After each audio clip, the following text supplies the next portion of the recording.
A'udzubillahi minasyaitonirrajim. Bismillahirrahmanirrahim. Alhamdulillahirabbil alamin. Wassalatu wassalamu ala Rasulillah wa ala alihi wa sahbihi ajma'in.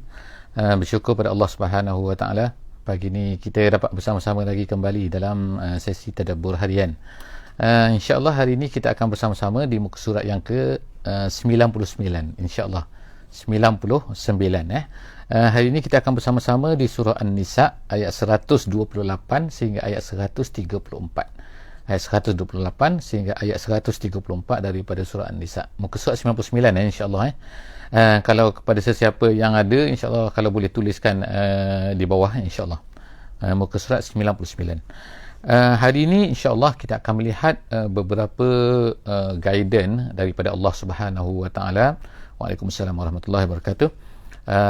Beberapa guidance daripada Allah Subhanahu wa taala tentang isu-isu rumah tangga, isu-isu di antara suami, isteri dan sebagainya, dan penyelesaiannya yang dianjurkan oleh Allah Subhanahu wa taala di dalam Al-Quran ini. Allah Subhanahu wa taala Maha tahu apa yang ada dalam diri manusia. Allah Taala menjadikan manusia, jadi dia yang paling tahu sekali tentang apakah sikap-sikap yang betul, yang sepatutnya dan sebagainya, yang sepatutnya kita semua sebagai manusia untuk laksanakan mengikut sebagaimana guidance daripada Allah Subhanahu wa taala. Jadi itulah insya-Allah beberapa perkara yang akan kita, perkara besar yang disentuh oleh Allah Subhanahu wa taala di dalam muka surat 99 kita pada hari ini. Jadi kita tengok insya-Allah. A'udzubillahi minasyaitonirrajim. Bismillahirrahmanirrahim. Wa inimra'atun khafat min ba'liha nusyuzan aw i'radan fala junaha 'alaihima an yusliha bainahuma sulha was-sulhul khair wa uhdiratil anfusus syuhha wa in tuhsinu wa tattaqu fa innallaha kana bima ta'maluna khabira. Sadaqallahul azim. Terima kasih yang tuliskan di bawah tu muka surat An-Nisa 128 134 insya-Allah. Jadi dalam ayat yang pertama ni, ayat 128, Allah Subhanahu wa taala menceritakan tentang, iaitu apabila seorang perempuan ini takut ataupun ada perasaan macam nampak bibit-bibit timbul pada suaminya, nusyuz. Nusyuz ni artinya adalah makna at-tarafu'. At-tarafu' ni makna, ni asal perkataan nusyuz.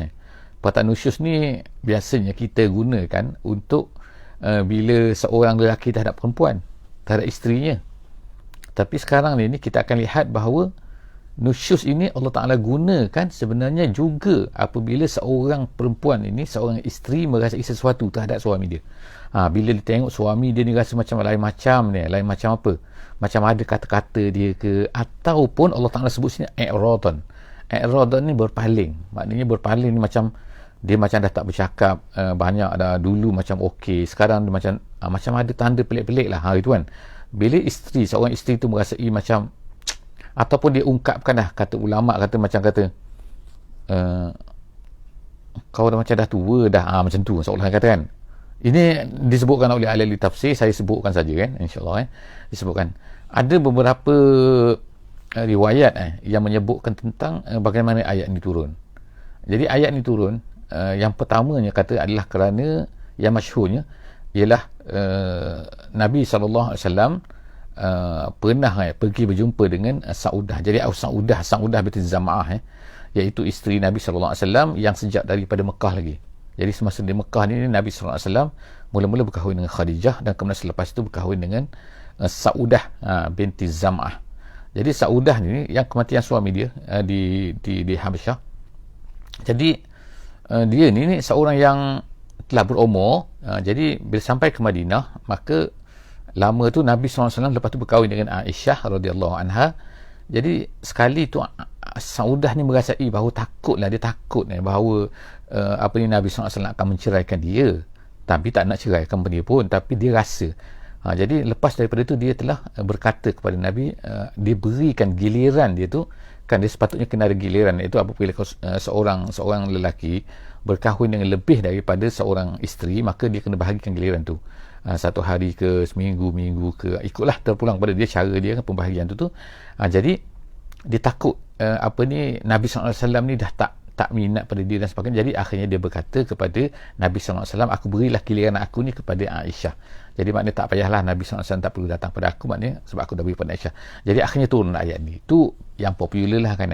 Tapi ada lagi riwayat lain yang lebih kurang lah erti dia berkenaan dengan seorang Ansar yang lain dan sebagainya. Jadi ini adalah turun ayat ini. Tapi kita tengok kepada secara umumnya, ayat ini adalah apabila seorang perempuan tu takut, ada merasai apa-apa terhadap suami dia, merasai bahawa suami dia dah macam tak minat ke dia, dan abelah tanda-tanda dia khofat tu maknanya timbul macam bibit-bibit kan, tanda-tanda macam ada nusyus ataupun ada i'rad, maka Allah Subhanahu Wa Taala bawakan penyelesaiannya di sini. Itu fala junaha alaihima, ke atas keduanya tidak mengapa kalau an yusliha bainahuma as-sulhan, kalau mereka ni membuat satu perbincangan untuk menyelesaikan keadaan ni.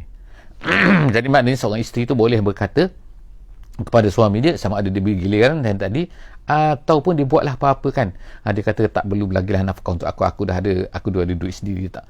Boleh maknanya dia berkata macam tu, dia boleh buat perbincangan macam tu. Itu dipanggil sulh. Sulh ni maknanya ialah berbaik, membuat satu pakatan di antara suami isteri dengan satu kebaikan, dan Allah Subhanahu Wa Taala kata wasulhu khair. Sulhu tu adalah perbincangan macam tu untuk perbaikan macam tu, itu lebih baik daripada kamu ni berterusan dalam keadaan mana. Wasulhu khair, khair daripada apa? Iaitu khair daripada perceraian, khair daripada an-nusyuz, daripada berterusan macam tu, khair daripada al-i'rad, khair daripada al-jafa. Al-jafa ni maknanya macam tak ngam kan, dua-dua tu kan. Jadi lebih baik, cara as-sutu lebih baik daripada perceraian dan sebagainya tu. Maka Allah Ta'ala wa uhdiratil anfusus syuh, Allah Subhanahu Wa Ta'ala kemudiannya menceritakan tentang hakikat yang ada pada manusia. Iaitu apa? Manusia ni memang tabiatnya ialah dia ni syuh. Dia ada perasaan syuh. Syuh ni apa? Syuh ni iaitu asal maknanya kedekut, asal maknanya. Tapi sini bukan makna kedekut. Kedekut ni. Syuh sini maknanya ialah apabila seseorang tu masing-masing macam nak berdegil dengan diri, dengan apa yang ada pada diri dia. Itu apa? Contohnya, kalau ikutnya memang perempuan dia tak nak, ini giliran aku, dia kata. Contoh, ini nafkah aku kan, ini duit aku, kau mesti beri pada aku juga. Itu syuh. Jadi kemudian pula lelaki pula dia kadang-kadang adalah sifat degil dia. Sifat degil dia pun kan, dia tak nak, dia nak perempuan lain, dia nak kahwin lain, dia nak, itu sifat lelaki. Jadi sifat lelaki, sifat perempuan macam tu, kalau ikutnya belagalah kan, kalau ikutnya kan maknanya konflik dua orang tu kan. Lelaki nak macam ni, perempuan nak macam ni, masing-masing nak bertegang. Jadi Allah Subhanahu Wa Taala kata wasulhu khair. Wasulhu khair maknanya kita berdamai, buat cara baik, itu lebih baik lagi daripada masing-masing duduk bertegang. Sebab apa? Allah Ta'ala tahu kan bahawa manusia ni Allah Ta'ala berikan wa uhdirati al-anfusu asyuh. Memang sifat manusia ni dia ada asyuh. Kemudian wa in tuhsinu, Allah Ta'ala kata tuhsinu ni maknanya apa? Iaitu jika kamu berbuat baik artinya kamu ni berbaik-baik, buat hubungan baik dalam kehidupan ini. Wa antuhsinu wa tattaqu, dan kamu takut apa? Takut untuk melakukan kejahatan kepada satu pihak yang lain, takut melakukan satu kezaliman, takut melakukan satu benda yang berdosa terhadap sebelah pihak lagi, iaitu lelaki kena takut dia tidak melaksanakan hak dia terhadap perempuan, dan yang perempuan pula mesti takut laksanakan hak dia, tanggungjawab dia terhadap suami dia. Itu adalah watattaqu. Maka Allah Ta'ala kata fa innallaha kana bima ta'maluna khabir. Allah Ta'ala tahu apa yang ada dalam diri kamu. Jadi jangan kamu rasa macam kamu ni Allah Ta'ala tak tahu. Allah Ta'ala tahu. Itu masya-Allah, itu ayat yang merupakan guide daripada Allah Subhanahu Wa Taala, panduan daripada Allah Subhanahu Wa Taala kan untuk kita, jika sekiranya kita ni mempunyai isteri dan isteri, bukan mesti banyak isteri kan, tapi seorang isteri, kemungkinan ada benda tu, jadi mana selesaikanlah dengan baik di antara suami dan isteri. Walan tastati'u an ta'dilu bainan nisa. Kemudian Allah Subhanahu Wa Taala menceritakan hakikat, kalau kamu ni kahwin lebih daripada satu, maka Allah Subhanahu Wa Taala kata kamu tak mungkin kan, untuk kamu tak mampu untuk ta'dilu. Ta'dil itu untuk makna adil.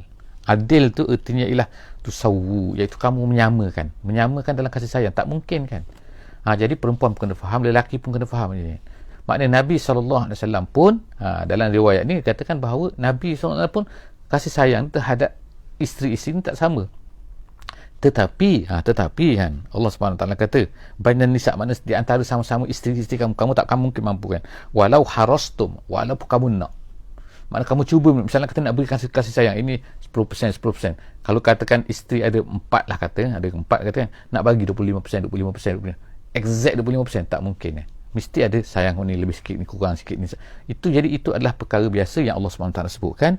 Kemudian Allah Ta'ala kata fala tamilu kullal mail, tetapi janganlah kamu tamilu ni cenderung artinya apa? Bukan cenderung hati sini, tapi maksud cenderung iaitu kamu lari dari segi al-qasam wan nafaqah, kata dalam tafsir jalan lain, iaitu jangan kamu menzalimi salah seorang daripada mereka dengan pembahagian dan juga an-nafaqah. Nafaqah ni maknanya nafaqah, makna pemberian duit dan sebagainya kan. Itu. Jadi maknanya jangan kamu cenderung kepada sini kan, sini beri, sini tak bagi kan dan sebagainya. Maka itu adalah tak betul. Allah Taala kullal mail fatadaruha kal muallaqah. Dan kamu buat tu seolah-olahnya kamu jadikan perempuan tu jadi macam kal muallaqah. Jadi wahai lelaki-lelaki, jangan kamu buat perempuan tu muallaqah. Muallaqah ni apa? Iaitu tergantung-gantung. Tergantung apa? Dicerai pun tidak. Sebab apa? Dia tak nak cerai. Kalau kata dah tak bagi nafkah, kemudian suruh cerai, tak nak cerai. Isteri kata kalau macam tu cerailah aku, kalau macam tu. Tapi dia tak nak cerai, tapi nafkah tak bagi. Jadi muallaqah, tergantung-gantung di antara langit dan bumi lah, kita kata kan, masalah macam tu kan. Jadi jangan kamu buat macam tu. Fatazaruha, kamu tinggalkan salah seorang daripada isteri kamu tu macam muallaqah, tergantung-gantung. Wa in tuslihu wa tattaqu fa innallaha kana ghafuran rahima. Kalau kamu tuslihu yang tadi tu, kamu adil, kamu baiki, kamu elok-elok tadi, wa tattaqu, dan kamu bertakwa. Sekali lagi Allah Taala ulang, nampak ni. Jadi maknanya Allah Taala ulang lagi kan. Jangan as-sulhu khair. Kamu tuslihu wa tattaqu, dan kamu bertakwa kepada Allah, maka itu adalah Allah Subhanahu wa taala kamu akan dapat. Fa innallaha kana ghafuran rahima. Allah Taala ni Maha Pengampun, maknanya minta ampunlah kepada Allah Subhanahu wa taala jika sekiranya ada kesilapan-kesilapan yang kamu lakukan sebelum daripada ini. Seterusnya, wa in yatafarraqa yughnillahu kullam min sa'atih. Kemudian kalaulah yatafarraqa ni maknanya bercerai dengan tolak. Kalau bercerai, maknanya kalau kamu ni bercerai, wa in yatafarraqa, kalau mereka berdua bercerai, suami isteri itu bercerai, maka Allah Subhanahu wa taala kata yughnillahu kullam min sa'atih. Tak apa, maknanya janganlah kamu ni rasa ni tak kan, Allah Ta'ala akan gantikan. Yughnillahu kullam min sa'atih itu maknanya Allah Subhanahu wa taala min fadlihi, daripada kurniaan dia Allah Ta'ala kalau nak dia boleh gantikan dengan isteri yang lain, dengan suami yang lain. Yang maknanya ialah Allah Subhanahu wa taala kalaulah terpaksa kan, kalau terpaksa bercerai kan, macam mana kan, kalau keadaan tidak mengizinkan untuk bersama lagi, maka kalau bercerai, maka Allah Subhanahu wa taala kata, ingatlah Allah Subhanahu wa taala ni boleh gantikan dengan yang orang yang lain daripada kurniaannya. Sebab Allah Ta'ala yang memegang hati-hati manusia kan. Jadi jangan sedih, jangan apa kan, sebagainya kan. Kalaulah berlaku, walaupun kita tak naklah ianya berlaku kan. Wa kana Allahu wasi'an hakima. Allah Ta'ala itu maha wasi', maha luas. Maknanya dia mempunyai segala-galanya. Jadi apa masalahnya kan? Hati-hati manusia ni semua dia punya. Wasi'un hakima, lebih mengetahui hikmah-hikmahnya kan. Maknanya kalau Allah Subhanahu wa taala buat macam ni, ada hikmah itu kan. Kalau berlaku macam ni, ada hikmahnya kan. Jangan sampai buat satu perkara-perkara yang pelik-pelik yang tak patut kan. Sebab Allah Subhanahu wa taala Maha tahu kenapa perkara-perkara itu satu-satu terjadi.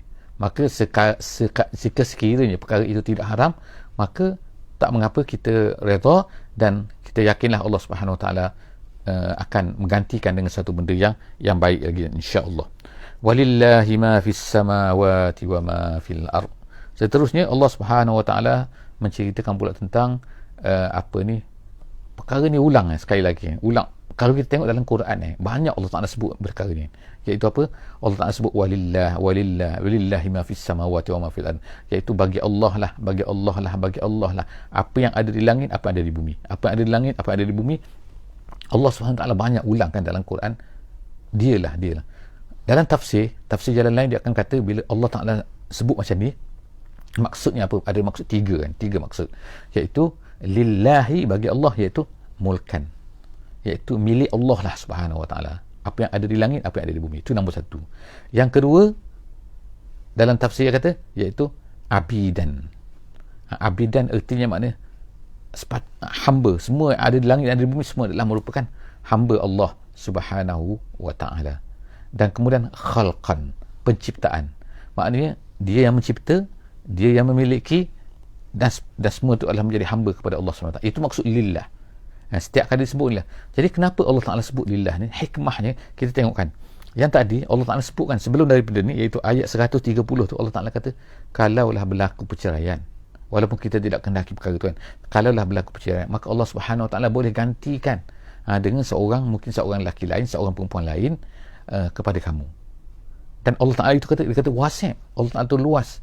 Dan kalau Allah Ta'ala tu hakim, Allah Ta'ala tu maha hikmah kan, dengan segala kejadian-kejadiannya kan, dan segala pentadbirannya, segala apa yang ditetapkannya. Jadi kemudian disebutkan walillahi. Maknanya sebab apa? Mudah sangat bagi, sebab semua ni adalah milik Allah Subhanahu Wa Ta'ala. Manusia ke, jin ke, apa semua kan. Jadi bagi kita manusia lah kan. Jadi maknanya kalau bagi suami, bagi isteri tu kan, kalau maknanya hilang tadi tu, maka dia kata walillah. Semua tu adalah milik Allah kan. Semua tak kira. Kadang-kadang tak tentu kan. Macam mana? Tiba-tiba orang ni tengok, dia berkahwin dengan orang Korea. Kahwin dengan orang ni. Kita tengok macam pelik kan. Macam mana dia boleh? Tak tentu kan. Kadang-kadang masa kita belajar sekolah Kedah ni, sekolah benda kan, tadika kita tak tahu, rupanya dia ni, tercampak di mana, di Amerika rupanya. Dah pergi ke sana, lepas tu kahwin dengan orang sana pula. Pergi Kanada ke, pergi ke Scotland ke. Kita pun tak tahu kan. Semua tu ketetapan Allah Subhanahu Wa Ta'ala kan. Allah Ta'ala tu lillah. Bagi Allah lah kan. Sebab apa? Dia yang tentukan. Jadi bagi Allah lah apa yang ada di langit, apa yang ada di bumi. Wa ma fil ardi wa laqad wassayna allazina utul kitab min qablikum wa iyyakum anittaqullah wa in takfuru fa inna lillahi ma fis samawati wa ma fil ardi wa kana Allahu ghaniyyan hamida.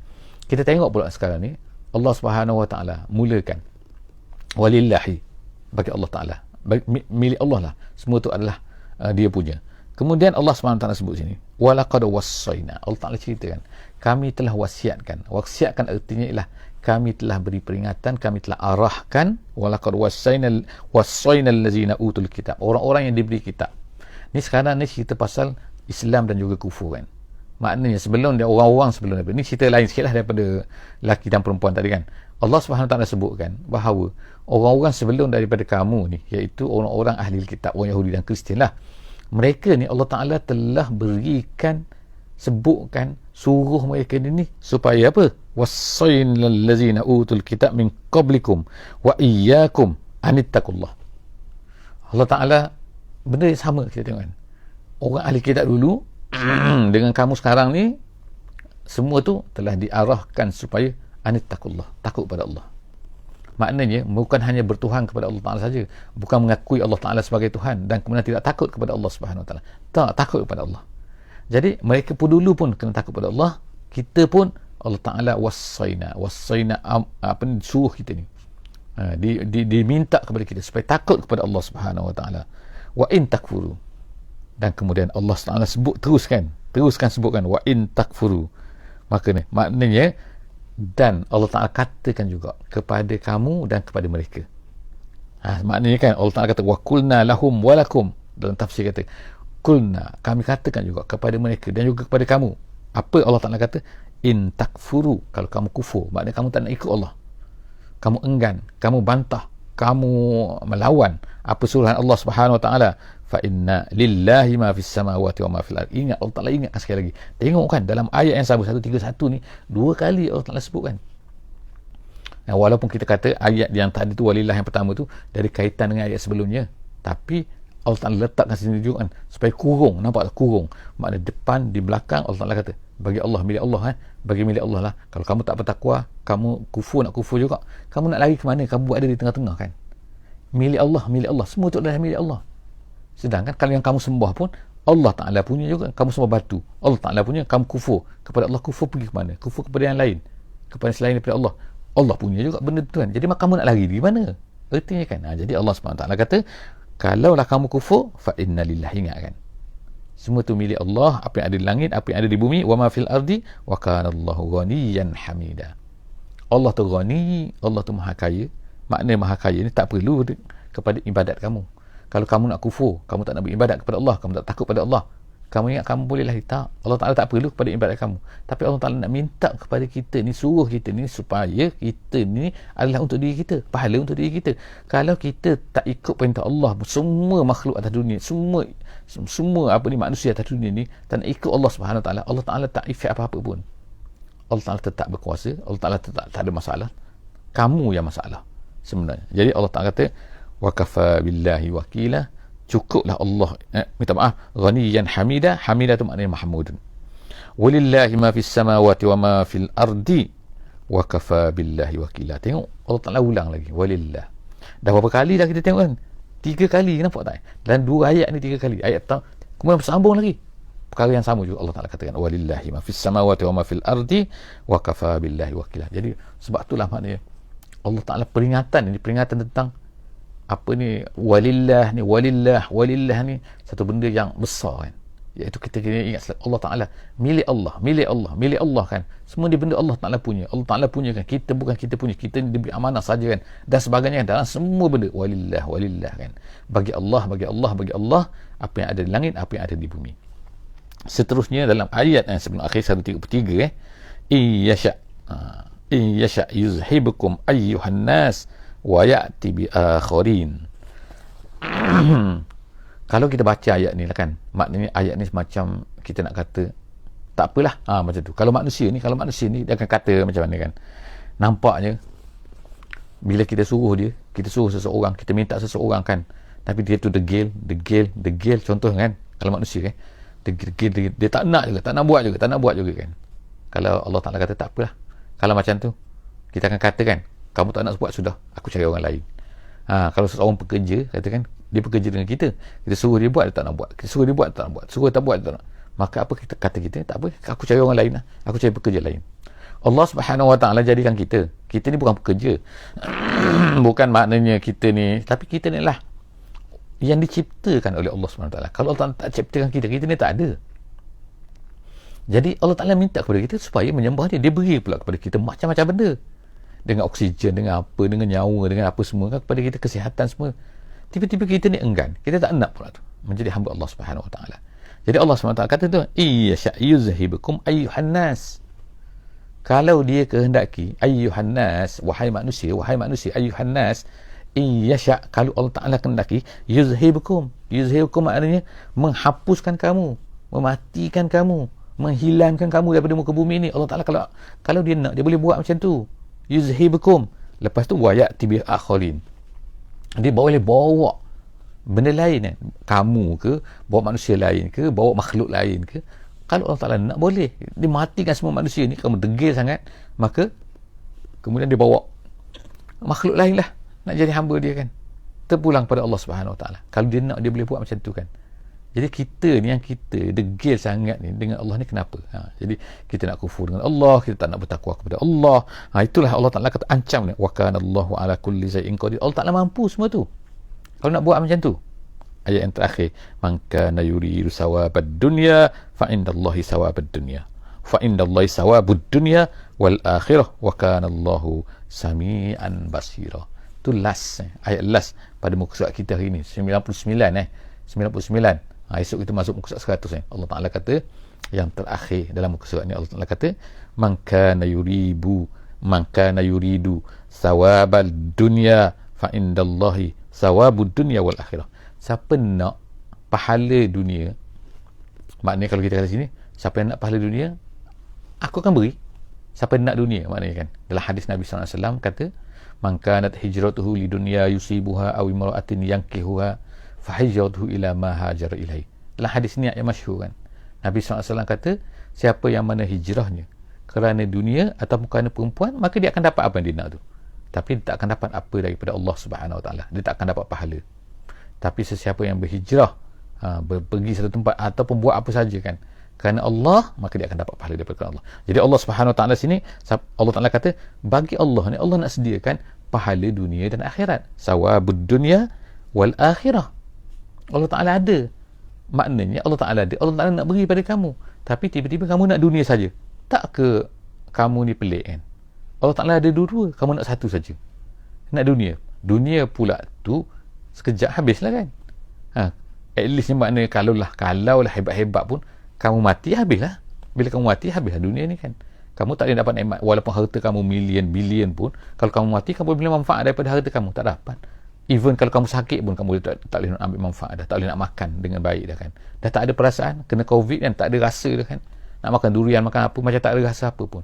Tengok kan, Allah SWT boleh tarik kan dengan COVID kan, dengan apa kan. Jadi makna sini ialah Allah Ta'ala kata, Allah Ta'ala ni ada pahala akhirat, pahala dunia kan. Makna Allah Ta'ala boleh beri nikmat kepada kamu, nikmat dunia. Allah Ta'ala boleh ada di sisi dia nikmat akhirat, Allah Ta'ala boleh beri kepada kamu. Kamu tak nak. Inilah pelik kan, apabila orang tak nak akhirat, dia nak dunia saja dan dia kejar dunia saja, maka akhirnya sia-sialah kan hidup dia macam tu saja. Jadi setakat itulah saja insya-Allah kan sesi tadabbur kita pada hari ini daripada muka surat 99. Insya-Allah jumpa lagi dalam sesi seterusnya muka surat 100 insya-Allah daripada surah An-Nisa ayat seterusnya iaitu ayat 135 surah An-Nisa insya-Allah. Aqulu qawli hadza wa astaghfirullahal azim li wa lakum wa billahi taufiq wal hidayah. Wassalamu alaikum warahmatullahi wabarakatuh. Bismillahirrahmanirrahim. Wal 'asri innal insana lafi khusr illa allazina amanu wa 'amilus solihat wa tawasaw bil haqqi wa tawasaw bis sabr.